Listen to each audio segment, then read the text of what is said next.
5 Things You Didn't Know About Vanessa Williams. Vanessa Williams's relationship advice after being married 3 times is something we should all take to heart. After getting married 3 times and divorced twice, Vanessa Williams has learned a thing or two when it comes to dating. The former Miss America recently opened up about her failed relationships, and she was kind enough to offer some incredible advice for those struggling in a similar situation. Now that I'm on my 3rd marriage, I've realized it's key to not expect one person to be able to fulfill every need in your life. The 56-year-old beauty, who is currently married to accountant Jim Scripp, told Glamour. I've got my friend who I go to the theater with, the friend I want to play tennis with. It puts a tremendous pressure on your mate to have to fulfill every desire you've ever had. Vanessa, who was previously married to film producer Ramon Hervé II from 1987 to 1997 and Canadian basketball player Rick Fox from 1999 to 2005, explained that she struggled with making her marriages a priority while starting out in showbiz more than 40 years ago. I was always working my professional life and my life as a wife and mother simultaneously, the Ugly Betty actress recalled. That means you have to be independent and make decisions. The kids' schedules came first and my career came second, even though I was the main moneymaker. Unfortunately, that meant the marriage came third.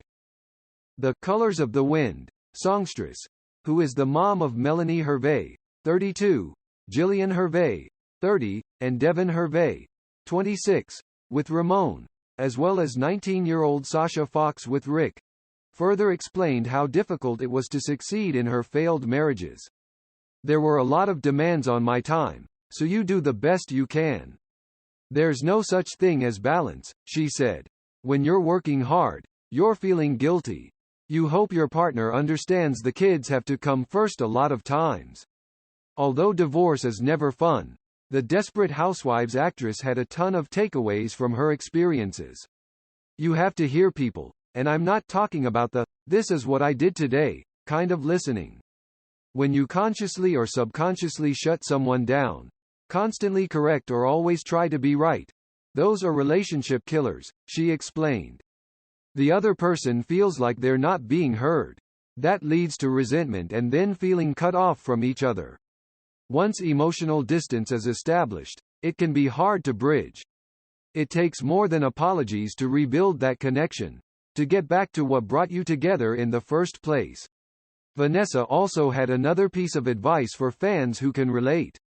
Before you get married, be really clear about who it is you're marrying, the Bronx native insisted. Make sure you listen loud and clear because chances are, what bugs you a little bit now is going to be completely amplified after a few years, after 10 years. Even though falling in love can be scary, Vanessa said that it's important to surrender to your relationship and see how it feels. I'm always learning. I'm always trying. I'm always failing. I'm always coping. The You Have No Idea author shared. Nothing is permanent. You've got to go with the flow and do the best that you can. Vanessa gives some amazing advice.